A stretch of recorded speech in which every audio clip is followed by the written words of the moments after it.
آپ کام کرتے ہیں تو آپ ممکن ہے مسجد کے امام یا خطیب ہوں، آپ کام کرتے ہیں تو ممکن ہے آپ مدرس یا مہتمم ہوں، آپ کام کرتے ہیں تو ممکن ہے آپ خانقاہ کے پیر یا مرشد ہوں، آپ کام کرتے ہیں تو ممکن ہے آپ ایک اسکول کے اندر ٹیچر یا ہیڈ ماسٹر ہوں، آپ کی کوئی بھی حیثیت ہے۔ کام کرنے کے لیے ضروری ہے، اس بات کو ذہن نشین فرما لیں، اگر آپ مدرس ہیں تو زمانہ طالب علمی ذہن میں رکھیں کہ جب میں طالب علم تھا تو میرے مسائل کیا تھے۔ اگر مہتمم ہیں تو ذہن میں رکھیں کہ جب مدرس ہے اس کے مسائل کیا ہیں۔ اگر امام اور خطیب ہیں تو ذہن میں رکھیں جب میں امام اور خطیب نہیں محض مقتدی تھا تو مقتدی کے جذبات کیا ہوتے ہیں۔ یہ ذہن میں رکھیں گے تو کام کرنا بہت آسان ہوگا، یہ ذہن میں نہیں رکھیں گے تو کام کرنا بہت مشکل ہوگا۔ جب ہم طالب علم تھے اور پڑھنے کے لیے کسی مدرسے میں جاتے تو ہماری حالت کیا ہوتی تھی؟ ہمارا استقبال کون کر رہا ہے؟ ہمیں پانی کون پلا رہا ہے؟ ہماری رہنمائی کون کر رہا ہے؟ ہمیں کاغذ کہاں سے مل رہا ہے؟ ہمارا داخلہ کیسے ہو رہا ہے؟ وہ زمانہ ذرا ذہن میں رکھیں۔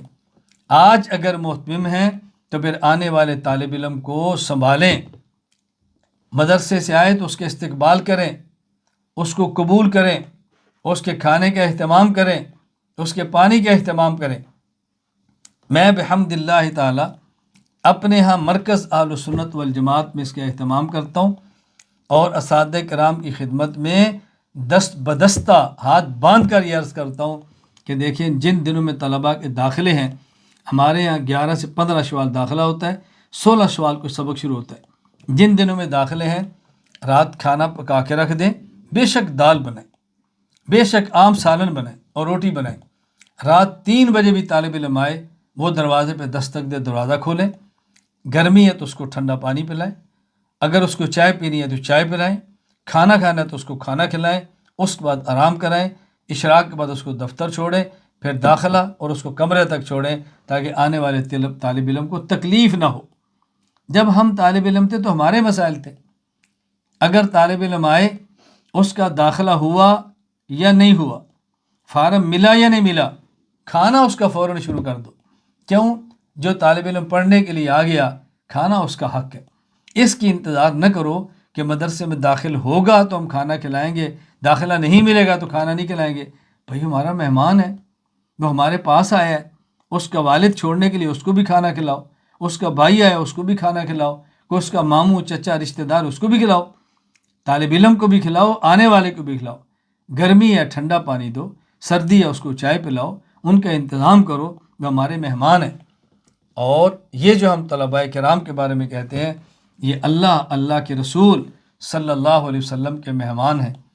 میں مرکز میں اپنے اساتذہ سے کہتا ہوں، دیکھیں میں ملک سے باہر ہوں، اگر کوئی میرا مہمان آئے اور آپ اس کو سنبھالیں یہ سمجھ کر کہ استاد جی کا مہمان ہے، مجھے پتہ چلے تو میں کتنا خوش ہوں گا۔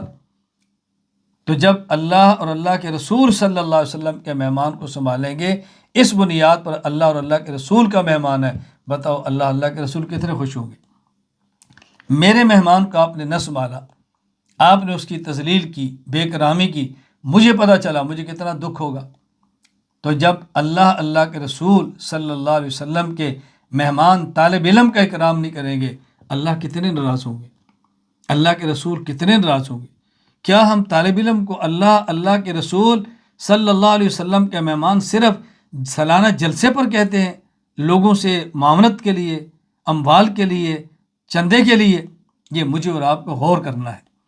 مہتمم ہیں زمانہ طالب علمی ذہن میں رکھیں، مدرس ہیں زمانہ طالب علمی ذہن میں رکھیں، تو پھر دیکھیں کہ طالب علم سے محبت کیسے ہے، طالب علم سے شفقت کیسے ہے،